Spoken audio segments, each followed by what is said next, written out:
Don't let don't let nobody be more involved in your marriage than you are. Don't allow anybody to put more energy into your relationship than the two people involved. Because then it turns into it can possibly turn into a situation where the two main people in the relationship are not thinking for themselves. Each person will have their favorite person that they talk to on a regular basis, and that's when the cracks start, because 9 times out of 10 they're not getting any type of professional advice, any type of rational advice from the people that they talking to. They're just talking to be talking, and nobody's really helping anything. Me, myself, I have a tendency to talk to random people that I don't know vaguely about what I'm going through, because it gives me a release. And then I've even had, good friends, so we talk about it and they'll say, well, I don't get where you're coming from. I say, that's cool that you don't understand where I'm coming from, because I'm not trying to give you the whole picture. At this point right now, I'm just so frustrated. I'm so mad that I just need to talk to somebody about the subject. But I'm not going to give you all of the detail, because it's not none of your business, for real. And when it gets to a point where I don't know what to do, I would much rather talk to the person on the other side of the argument so I can have a better picture of what to do. Because for me, whatever issues I have with the person, I don't see a real remedy in talking to, other than for me getting off a little tension and stress. There's no real remedy for me to talk to anybody else other than to talk to the person that I have an issue with. Like I said, I talk vaguely about it. But when it comes to the relationship itself, I have to talk to the person. It seems weird to bring somebody in. I've done it, but it seems weird. And I think it was out of desperation. Like, what am I going to do to fix this? And there's few people that I could talk to deeply that understand the situation and that I could trust. And sometimes, when I say trust, I mean trust that they won't say nothing. And, at the end of the day, it's never going to be gratifying. It's never going to feel like anything was fixed if I can't talk to the person who I'm beefing with. Baby mama drama, girlfriends, I think that subconsciously I chose the wrong women, because the majority of them either had issues with their dad or there wasn't a dad in their life. And sometimes there was intimidation when the female had a good relationship with either a brother or a dad or a father figure, because I felt like when everything hit the fan that they was going to listen to what that person said over me. even if it was a relationship with a mother figure, if it's not the mother. But, you know, they don't teach too much these young kids to get involved in their own relationship. See, sometimes they're not involved in their own relationship. They're not holding their head up and looking at it like, well, I do love them. Let me talk it out with them rather than, oh, I'm mad, and then let's hope that it goes away. Nothing goes away. Nothing goes away. I didn't, you know, the reason for me to feel intimidated by the mother figure or the father figure was because I felt like that person could have told him anything when there's trust like that. And I think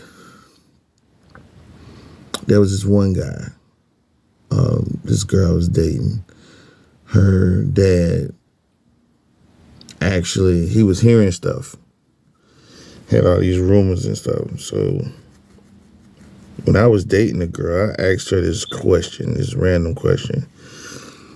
And I said, if we got married, or if, not even if we got married, I said, if something happened to me and I lost my job,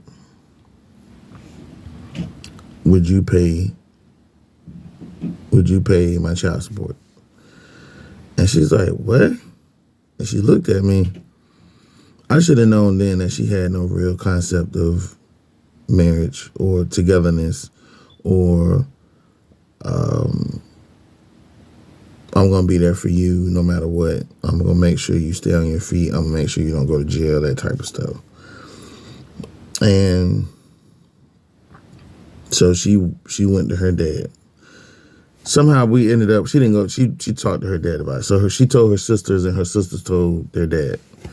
This is why you can't have people in your business. This is a real good reason why you can't have people in your business. So she goes and tells her dad. So I ended up at her dad's house one day. Now, the funny part about it is that they had an issue with the dad marrying somebody else who had like 3 or 4 kids. And he was taking care of all of them. And then he had a child with that lady. So that was kind of, you know, I guess that was the irony of it all for me. Like, why y'all got issues with me and your dad? So, and then y'all in me and your sister business. Weird. And they was always talking about their little brother, that you know, the youngest child. They was all in love with him, and he used to always come pick him up and take him places and stuff. But not to be off the subject too long, he got over there, and we were sitting on the front porch, and he came out. He said, "Darryl, I want to ask you something." I said, "Yeah, what's going on?" He said, "Did you ask her to pay your bills for you?" I said, "It was a hypothetical question, and she knows it was, because I asked her, what if? I'm looking for a wife. I'm looking for marriage. And I want to know that if it hit the fan, what just a regular, you know, random scenario, what would she do?" I wanted to see what she would say, how she would answer the question. And he said, "Oh, well, that's kind of, you know, that's normal. That's a good question. Like you want to know if she's going to be able to, you know, in the event that something catastrophic take place, that she's going to hold you down and make sure you're good." I was like, yeah, of course. Like, who would not do that? And at first glance, man, I was doing some dumb shit. And I felt like I needed to keep her around just in case something happened.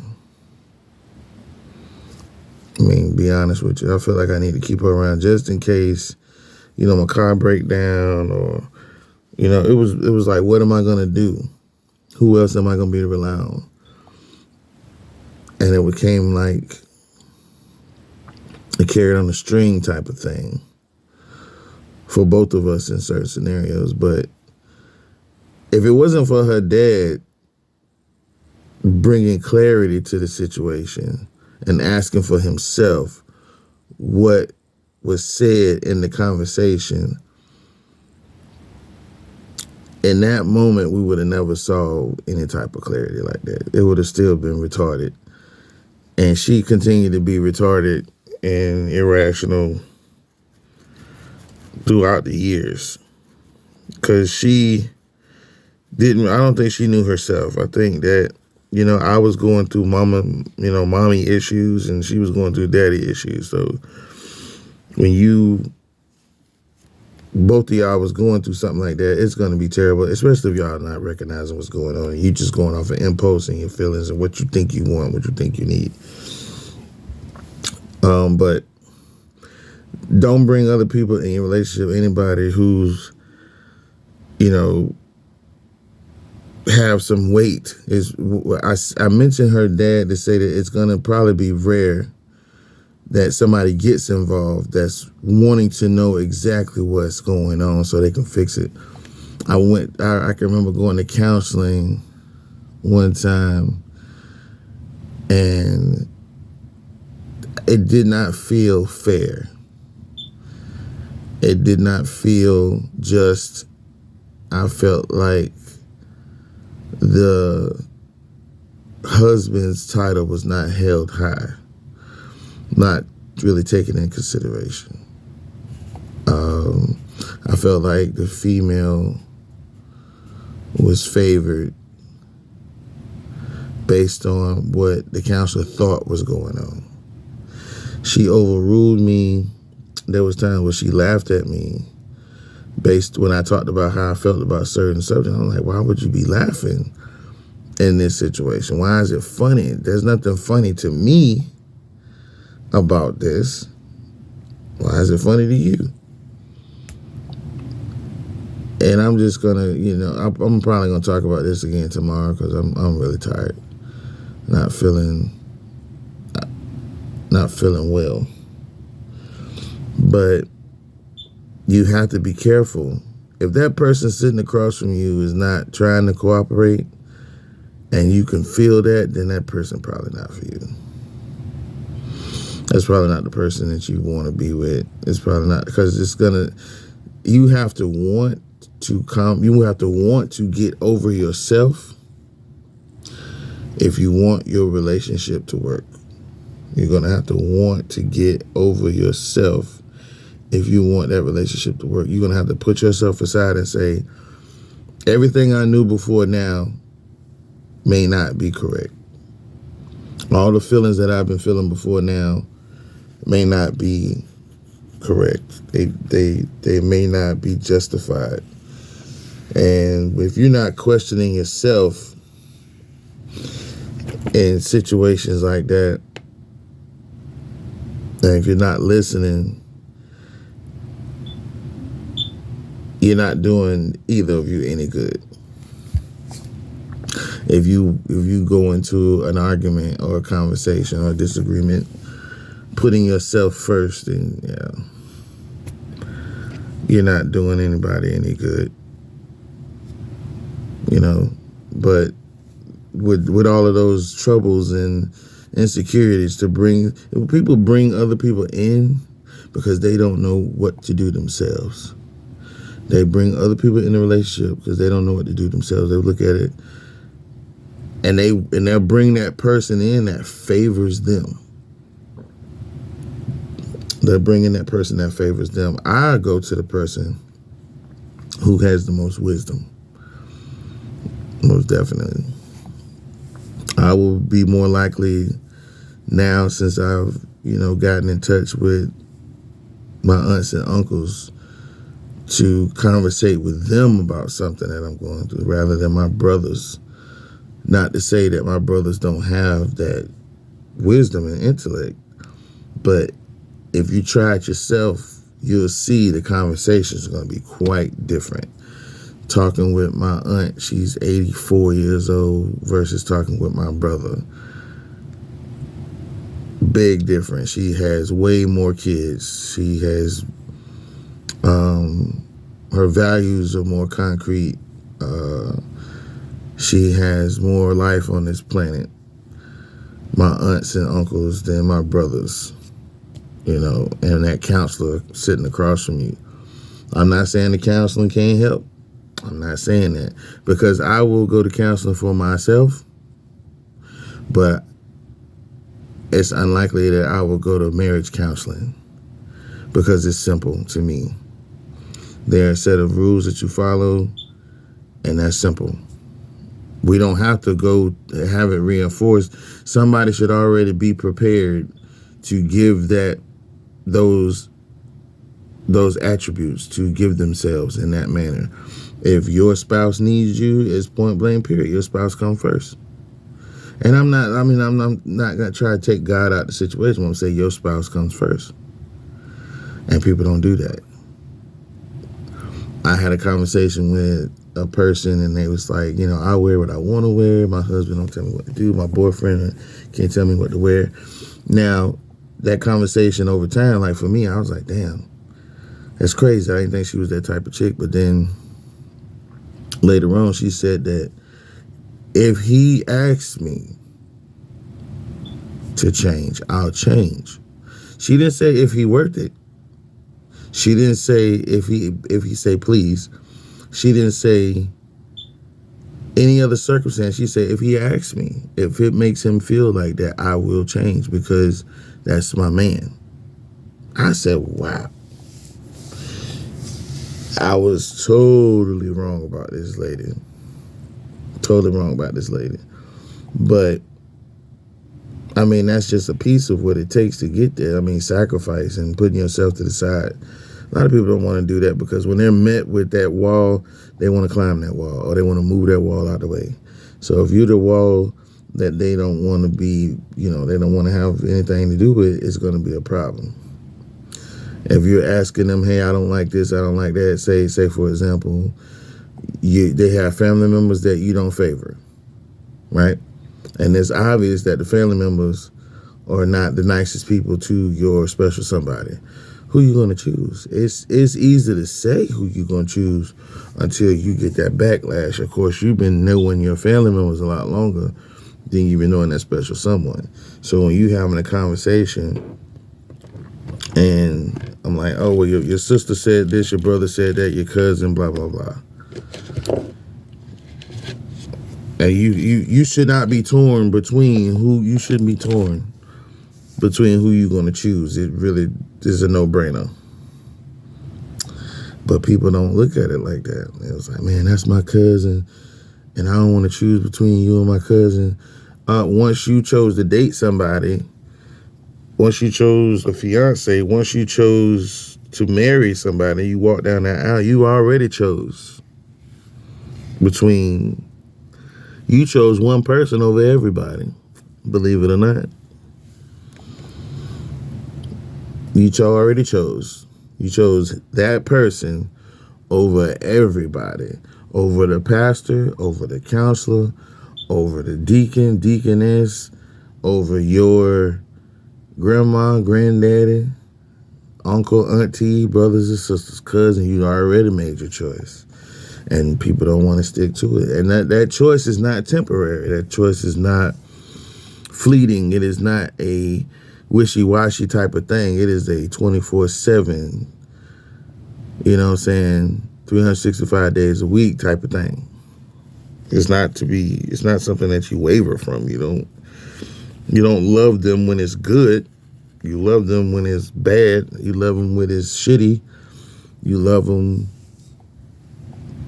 all the time. And you make adjustments, but nobody should come between y'all. Nobody should dictate your marriage, your union,